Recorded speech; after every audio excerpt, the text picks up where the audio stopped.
കാറ്റ് നല്ലതാ, പാമ്പ് നല്ലതാ, ആള് നല്ലതാ. ആളിന് വിഷം കൊള്ളിയായിരുന്നു ഞാനൊന്ന് പറഞ്ഞു, മനസ്സിലായോ? അണ്ടർസ്റ്റാൻഡ്?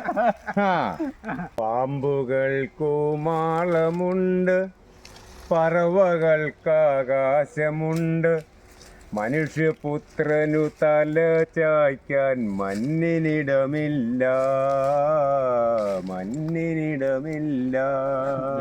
ചേട്ടാ, എന്തോ പാമ്പുകൾക്ക് മാളമുണ്ട്, ഇത് ഒന്നാം തരം പൊത്തായത്. എന്റെ അമ്മച്ചി ഇങ്ങോട്ട് മാറുന്ന കാലും മേല ആദ്യം മേല എത്രയോ പേര് പാമ്പ് കടിച്ച് ഈയിടെയൊക്കെ ആൾക്കാർ മരിക്കണേ. ഇതിനെയൊക്കെ കൊന്നു കളയാൻ ഈ സർക്കാരിനോ അല്ലെങ്കിൽ ഇവിടെയുള്ള ആൾക്കാർക്ക് ഒരു ഉത്തരവാദിത്വം ഇല്ലേ? പാമ്പുകളെയോ? പിടിച്ചാ കുറ്റം, കൊന്നാ കുറ്റം, തിന്നാ കുറ്റം. പിന്നെ എന്നാ ചെയ്യും? ഇതിനെ പിടിച്ച് വീട്ടിൽ കൊണ്ട് പെരക്കത്ത് കിടക്കണം. കഴിഞ്ഞത് 8 വയസ്സുള്ള കൊച്ചിനെ തലവണക്കേഴ പാമ്പ് കടിച്ചു. വിനയ ചേട്ടാ, നമുക്കൊരു പെട്ടെന്നുള്ള മൂഡിൽ അത് തോന്നും. പക്ഷെ എന്തെങ്കിലും ആവശ്യകത ഉണ്ടായിട്ടാ ഇതിനെ സൃഷ്ടിച്ചിരിക്കുന്നത്. ദൈവം എല്ലാത്തിനും സൃഷ്ടിച്ചേക്കുമല്ലേ? ആ കൂട്ടത്തിൽ സൃഷ്ടിച്ച ഇതിന്റെ ഗുണഗണങ്ങൾ എന്നാന്നറിയോ?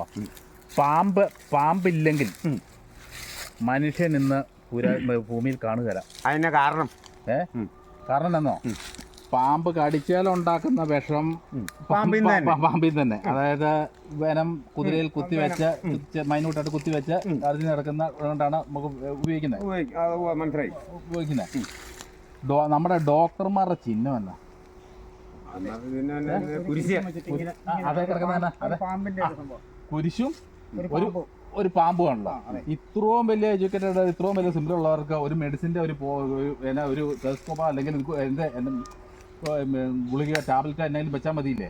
പാമ്പുകൾക്ക് അലോപ്പതി ആയാലും ആയുർവേദമായാലും ഹോമിയോ ആയെന്ന് പറഞ്ഞാലും ഈ 3 40% മെഡിസിൻ ഉണ്ടാക്കുന്ന പാമ്പുകളുടെ വനത്തിൽ നിന്നാണ്.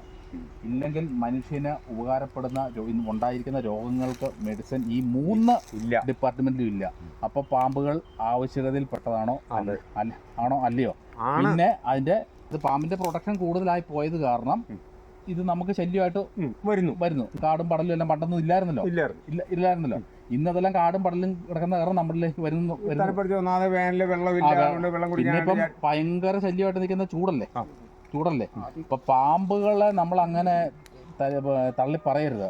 ആനാക്കൊണ്ടായും മൂർഖമ്പാവിനെയും പിന്നെ നമ്മുടെ രാജവമ്പാലയൊക്കെ ഉണ്ടാക്കിയിരിക്കുന്നത് അതുപോലെ ഉപകാരപ്രദമായിട്ട് മനുഷ്യനെ യൂസ് ചെയ്യാൻ വേണ്ടിയാണ്. പാമ്പുകളിൽ നടക്കുന്ന വനമില്ലെങ്കിൽ മനുഷ്യനില്ല. അത് കൃഷിയിലാന്ന് പറഞ്ഞാലും അതെ, മെഡിസിനിലാന്ന് പറഞ്ഞാലും പാമ്പുകളുടെ സേവനം വലുതാണ്. കൃഷിയിൽ പാമ്പിന് എന്നാ പ്രയോജനം എന്ന് വെച്ചിട്ടുണ്ടെങ്കിൽ, ഒന്നാമത്തെ പെരിഞ്ചാഴി എലികളെ പിടിക്കൽ ആഹാരമൊക്കെ എടുക്കുന്നുണ്ടല്ലോ. അപ്പോൾ ന്യായമായിട്ട് ആ രീതിയിൽ ഭക്ഷണം നമ്മളെ എലിയേയും അതുപോലുള്ള പെരിഞ്ചാഴി ഇങ്ങനെയുള്ള സാധനങ്ങളെല്ലാം ന്യായമായിട്ട് ഇവർ കഴിക്കുന്നുണ്ട്. അപ്പോൾ അതൊരു ഭയങ്കര ഉപകാരം തന്നെയാണ്. കൃഷിക്കാർക്ക് ഭയങ്കര ഉപകാരമാണ്. ചേരയോടത്തോളം ഉപകാരം ചെയ്യുന്ന വേറൊന്നുമില്ല. അപ്പൊ ടോമേടാ, പാമ്പിന്റെ വിഷം മനുഷ്യന് നല്ലതാ, സമ്മതിച്ചു. പിന്നെ നല്ലതല്ല, മനുഷ്യന് ഉപകാരപ്പെടുകയും ചെയ്യും, ഉപദ്രവപ്പെടുകയും ചെയ്യും. പിന്നെ ചില മനുഷ്യരുടെ വിഷമോ പാമ്പിനേക്കാളും വലിയ വിഷം. അതാണ് കളി. ആർക്കാ കൂടുതൽ വിഷം, മനുഷ്യനാണോ പാമ്പിനാണോ? ഇതിപ്പോ കണക്ക് പറഞ്ഞ കൂട്ടിക്കഴിഞ്ഞാൽ രണ്ടും ശരിയാ. ഈ ഇത്രയും റവറൊക്കെ നിന്നിട്ട് വെട്ട തുടങ്ങാറായില്ലേ? തെളിക്കാറായി. മഴയൊക്കെ ഇഷ്ടം പോലെ പെയ്തില്ലേ ഇങ്ങോട്ട്? എനിക്ക് പെയ്തു. ഇങ്ങോട്ടൊരു 2 മാസം മുമ്പ് തൊട്ട് മഴ, ഭയങ്കര മഴയായിരുന്നു. ഭയങ്കര കാറ്റും മഴയായിരുന്നു. ഭയങ്കര കാറ്റും മഴ. ഒരു 3ാമത്തെ ട്രിപ്പ് കഴിഞ്ഞുള്ളൂ.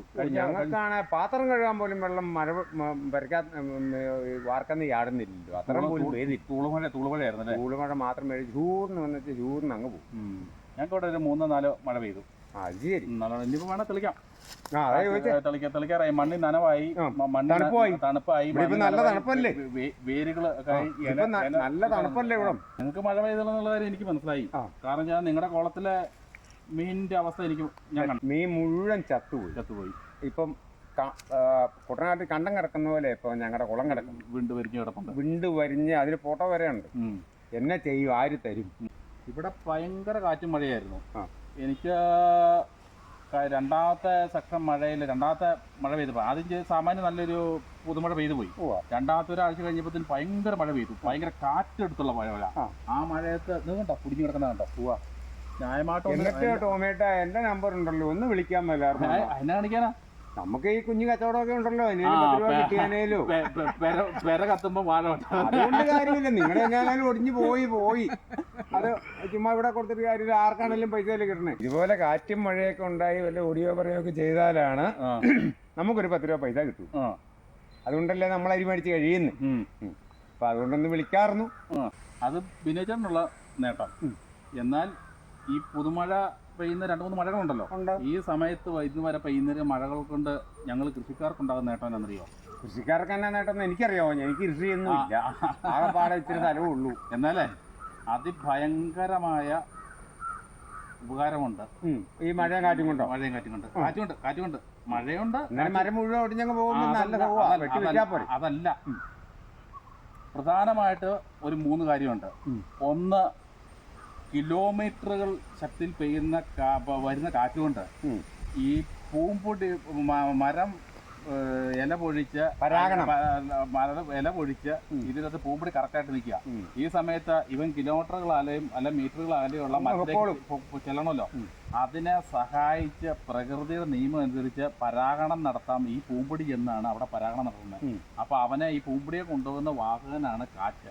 ഈ കാറ്റില്ലായിരുന്നെങ്കിൽ ഇന്ന് കാണുന്ന പകുതി വൃക്ഷങ്ങളും സമ്മതിച്ചു കാണുകയില്ല. ഒന്നുകൂടി ചോദിച്ചോട്ടെ, ഈ പരാഗണം കൊണ്ട് ഈ പൂമ്പൊടിയായിട്ട് കാറ്റങ്ങ് പോയി ഒരു 100 ഹവറുള്ളവന് 50 എണ്ണം ഒടിഞ്ഞു പോയി കഴിഞ്ഞാൽ എന്നാ ചെയ്യും?